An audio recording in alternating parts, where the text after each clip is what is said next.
and welcome to another session of Let's Get Real with Mona Naidoo. That's me, Mona Naidoo.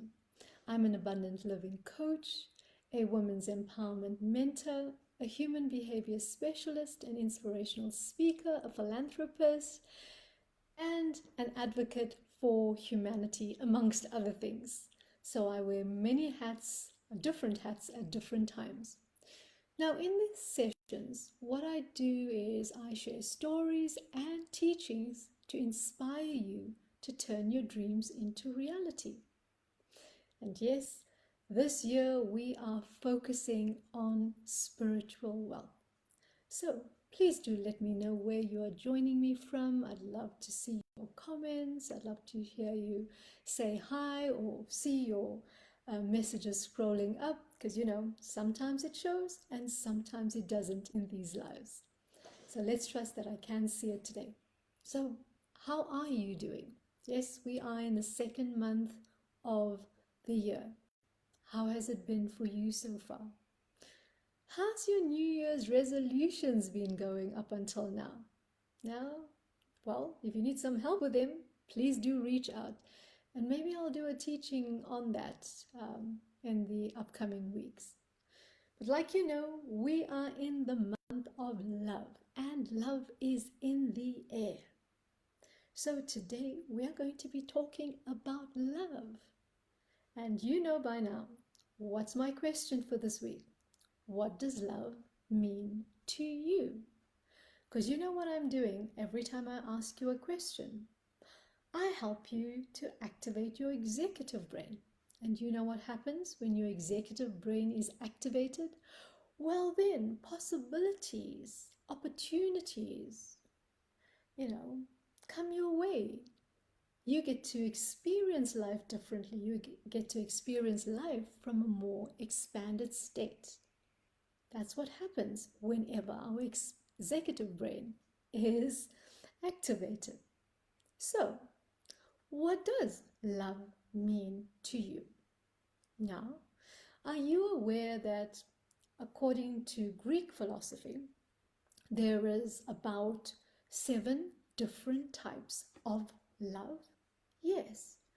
And did you know that some of them, if not worked with properly, can be a negative for us? Yes. That is so true. Even love, if experienced incorrectly, if I could say it like that, can have a negative impact on us. And when something has a negative impact on us, then it takes us away from our dreams and our abundance instead of closer to it. So here's what the Greeks say about the different types of love. And as you know, tomorrow is Valentine's Day. Now, what is Valentine's Day all about? Well, quite frankly, it has become a commercial holiday and a commercial event. Well, it may not be a holiday, but a commercial celebration. It has moved from perhaps where it started to acknowledge romantic love to something that has become more of a consumer activity.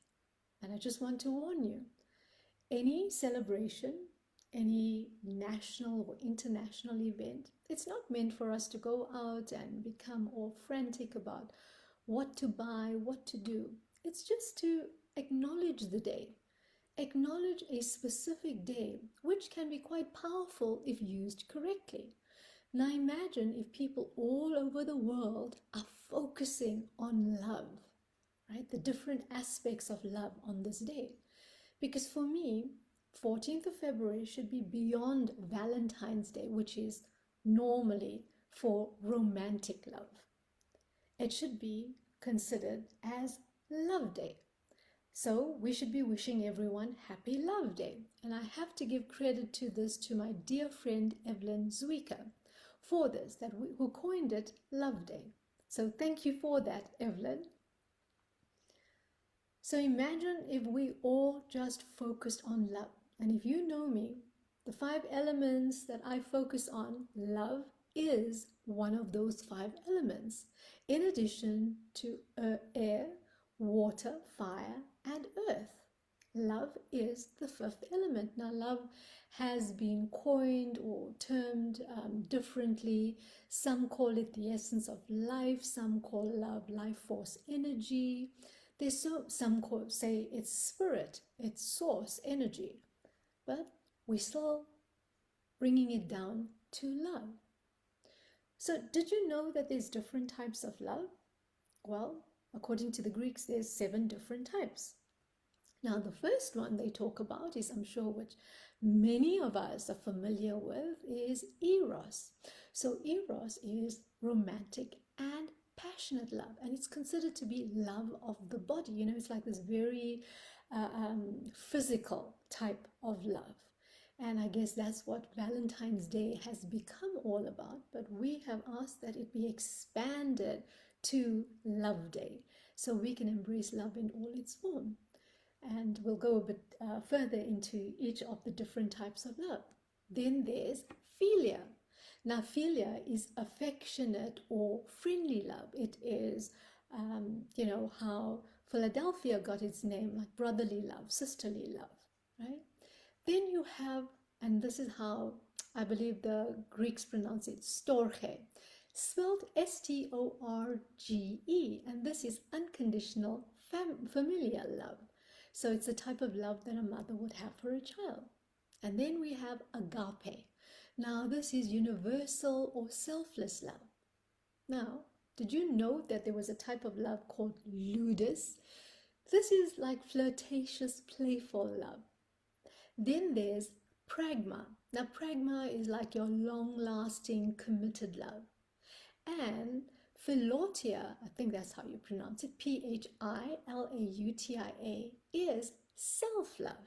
Now, I'm sure you've heard a lot about self-love, but do we really know what that means and how to actually give that to ourselves? So let's go a little bit deeper into the different types of love that I shared with you. So when you look at eros, right, this is the romantic, passionate love. Now, this is usually what happens when people come together and they are starry-eyed across the dance floor or across the room when they see someone. Now, it's sexual attraction. You know, there's something there that brings about this magnetism to people. And many people, when we talk about love, just get locked into that one description of it, right? And if that is in our life, oh, we are all so happy. If it is not there, then we feel unworthy. We feel not good enough. Now, this is where the danger comes in, because we're looking to someone else to make us feel good or to be happy. So this is good if you understand that it is romantic love, it's passionate love. But when we make it an addiction, when we become obsessed by it, when we allow ourselves to be controlled by it, then that becomes dangerous for us. Absolutely, like everything. You know, if we turn it around and if we take the purity of it and we make it become an addictive type or a controlling type of interaction, then it's not favorable for us. Now, when you look at philia, this friendly love, this affectionate love, now you'll see that it feels like a soul bond. You know, you can meet someone for the first time, but you have this, what people would term the soul connection. You just get along. You just feel like you've known this person your whole life, or for many lifetimes sometimes. That's how you feel.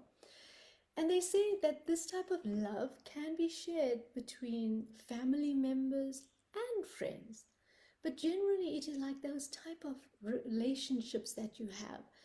Even if you haven't seen each other for years, there's still this bond, this connection between the two of you. And I guess that's what's so important about it. It's everlasting in a way. You know, philia is there, it's a connection, and it's purely platonic. And you just feel so good when you interact with the person or persons that you can share this type of love with. You feel so expanded. You can come together to have a chat, but you feel so full after that. You feel like, you've just had a week's long vacation and a R&R time. That's how it makes you feel, right? So I'm sharing the different types of love with you because it's important for us to know and see what is in our life as I'm describing this to you. Because maybe one may not be there, but maybe there's something else that's there, another form of love that perhaps you did not really look at in the way you could look at it and see how fulfilling and how much and prevalent it is in your life. So the third type of love is storge, which is regarded, now they regard this as unconditional familial love. Now let's be honest, in many of the families that we are in, unconditional, no, I don't think that really exists in many families these days, because you are liked if you do things the way the family wants you to do it. You are favored if you do what the family wants. But that's not what we're talking about here. We're talking about storge in its purest form, unconditional love, familiar love. It's where people are familiar with each other, and they're talking specifically more about family, where parents are there. And the type of love that is most descriptive of this is like a mother's love. You see, for a child, no matter what a child does, that love that the mother has for that child is there no matter what. It's like that's the unconditional love. Like no matter what you've done or not done, you are still worthy of love. I still love you. And generally, as they say, this comes from the mother. And there's great strength in this. There's great strength in the love of a parent, the love of a mother. Because a child sometimes tests the mother, tests the parent to see, if I do well in school, is that the only time that you'd love me? What if I don't do well? Then would you still love me? Right? Now, how many parents get caught in this trap? Well, I think as a parent, we all do, because we've learned that from our parents, and our parents have learned that from their parents, and it goes all the way back to our ancestors. We have learned how to show love, okay? And the most striking one is between parent and child. Now, the next type of love is agape love. This is what they refer to as selfless, universal love, right? It comes from an empathic nature. You love people that you know and or you don't know. It started off being love for God, love for nature. And then it's also how, like God loves us, spirit, source, the universe loves us. But agape love it really is for me what universal love means. It's having love for everyone and everything, no matter what their social standing is in the world, no matter what your connection to them is, but having that type of love that you will show up for them every single day, even if they are not directly in your space. But you have that love that radiates out from you to wherever they are in the world, because you know that love can reach that far. So for me, agape love is also like a shield around us. When we exude agape love, when we can, stand in agape love, it can form a shield around us. It can form a shield and boost our immunity. It's even said that agape love helps you to let go of stress and anxiety. Because what's happening with agape? You have to be in such an expanded state of being to express and be in resonance with agape love, because it literally, you become one with the universe. And have you noticed, Does the universe pick and choose who the universe is going to love, who God's going to love? Sometimes we may think that God or the universe is picking and choosing, but no. So agape love is really being in such an expanded state. And for me, this is what's otherwise known as spiritual love. This is what's otherwise known as our spiritual wealth, because that's when we really get to understand what love is about.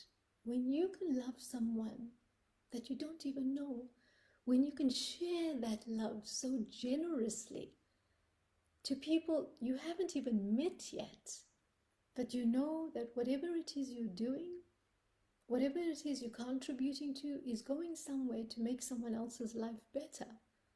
That's what agape love is about. Right? Now, there's also some other types of love that's called ludus. Now, ludus is playful, flirtatious love. They say it's a type of love that's not very serious. It's like a fling, you flirting around, and you have these moments of connection. So, like it's correctly said, it's a playful, flirtatious love. There's no commitment to it. But if we get hung up on it, then it can be a negative for us, right? Anything that involves flirtation can be taken more than that. And then I guess that's how you get some stalkers coming along, right? That you're just being friendly and a bit flirtatious, and then the next minute someone's standing at your door waiting for an engagement or something like that. Now, the next type of love, the sixth type, is pragma. And this is for long-lasting love. And generally they use this, when people have been together for a really long time. It can be couples in a romantic relationship, or it can be friends. People that can just come together and they can finish each other's sentences. People like that, right? People, like they say, who've been married for so many years and they still hold hands. Now, I found it quite interesting when that was used as an example, like people who've known each other for such a long time and been together and they can still hold hands. Wouldn't it be wonderful to always hold someone's hand? The person that you love, to hold their hand? Because that's quite a beautiful connection to have, and that is a connection point for couples, by the way, to hold hands. It's also quite a romantic gesture, if you didn't know that already. So I found it quite interesting that pragma, which is all about long-lasting love, like long committed relationships, be it friends or romantic partners, but it's like people that are just so comfortable, so nurturing, so connected with each other over like these long periods of times. Now the last one is all about self-love, philotia. And like we've heard about self-love over the last couple of years, and it's all about loving oneself. But how does one do this? Most of the time people have some weird and wonderful ideas, but it's like, can you acknowledge you? Can you give yourself some time, some consideration, some kindness? Can you do what you love to do, right? Because that's what self-love is, or some of the things that relate to self-love. Can you set boundaries for you? Can you say yes when you mean it, and no when you say no and mean it and stick by it? But here's the thing. Velotia can be exploited, because sometimes people would think that self-love, and self-love, if taken to the extreme, can be narcissistic, because then it becomes all about the self. It's about no one and nothing else. And that's why I say it gets to become narcissistic behavior. So self-love is about how we treat ourselves. Do we put ourselves at the front of the line? Do we give ourselves the oxygen first before we give it to everybody else? Do we give from our overflow instead of from our cup? And even worse, our half-filled cup, right? It's all about kindness. It's all about dignity for the self. It's all about joy. It's about compassion. for oneself. And yes, like I said, if we push that to its limits, if we become so self-obsessed or obsessed with the self, then it becomes narcissistic. And then what do you think can happen? It's not going to take you closer to your dreams because you're going to have some people that you are upsetting along the way. It takes you out of alignment with your abundance. So as much as self-love is good, going to the extreme of it can be a negative for us. And then we're not spinning in the vibration of creation, we're spinning in the vibration of destruction, right? And we know that abundance doesn't reside there, but abundance resides in the vibration of creation. So that's where we want to be when it comes to love. Now, if you are unaware of this yet, we can't give to others until we can give to ourselves. So whether we love our children, our romantic partner, family member, or a friend, we can only give to them what we are willing to give to ourselves. So even though we may think that we love our children or our partner or husband or spouse or wife so much, or our parents or siblings, have a look and see, what are you willing to do for you? Because that would be a way to gauge how much you love yourself. And one of for me, the simplest way to gauge how much you love yourself is, how willing are you to give yourself some quiet time? Because you see, quiet time is really a reflection of how much you love yourself. And until you can give that to yourself, then only can you give that and offer that to others around you. Then only can you express agape love. You know, until you love yourself, then only can you extend that to everyone and everything around you. Because I guess that's the teachings, that's the spiritual teachings. We first have to get to know ourselves. We first have to love ourselves, because the more we can love ourselves, the more we radiate that love out into the world. And as you know, to connect with everyone and everything out there, to feel for others, is really an act for me of devotion. It's an act of devotion to contribute to a better, brighter world. So how do we contribute to a better, brighter world? Tomorrow is the day for love. It's a significant day. Many people have asked, how do we change all this craziness that's happening in South Africa? And what I found is, in the past, I would want to go out and be a warrior and go do something and speak and say something. But just in this last week, I realized that I was in situations which I was able to influence the flow of energy from something negative into something positive, just by streaming in divine love and divine light. Just by streaming in and focusing on that. Well, there were shifts, there were changes. And imagine tomorrow, if we all took the time, any time in the day, and concentrated love into places around the world, wherever it is you feel it's required, just concentrate love into that space and help to shift the vibration. Now, for me, that's what Valentine's Day is about. Because even though Valentine's is about romantic love, let's be honest, right? Romanticism is kind of such an expanded state of being, right? Why not share that love? Why not be that generous and share that romantic, feel-good feeling, right, out to everyone, whether you know the person or not? Share that love. Share that love and watch people light up. And the more people light up, that's how we shift the tension, the drama, the chaos, the negativity on this planet. So I'm going to invite you to do that for tomorrow. The question is, are you willing to do that? Are you ready to do that? Are you willing to go into your life and see maybe one of the types of love is not there? And not to give it so much attention, but focus on the aspects of love that is there in your life. Maybe you don't have a romantic partner, and instead of feeling lonely tomorrow on Valentine's Day, look at the friends you have. Look at family that you have. Maybe you have children. Look at the love you could exchange. Look at the agape love that you can experience and offer into the world. Because nothing is ever missing.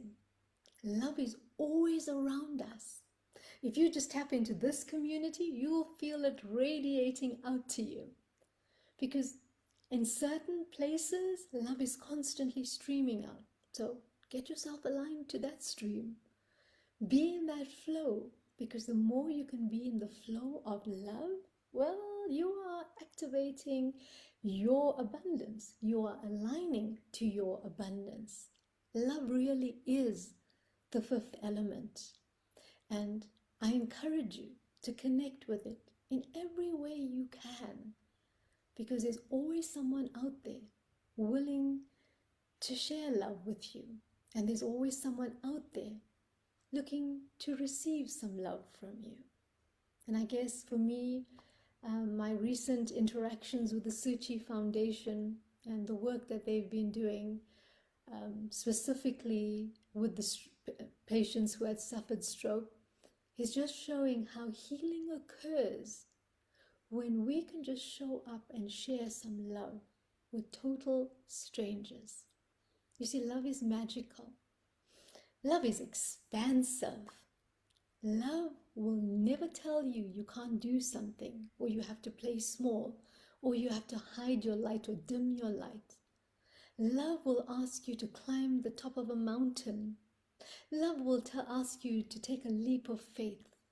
Love will show you the way. Love will open golden doors for you. So that's my take on love. And if it's anything else that love makes you feel that you have to run away and hide, then that's not love. That's just something misrepresenting itself as love. So I'd love to know what resonated with you today. I'd love to know from you, what does love mean to you? And I look forward to hearing from you. And I wish you tomorrow, the rest of the month, and forever. Because you see, love, we use the specific day to amplify love on that day. But every single day, love is flowing from me to you.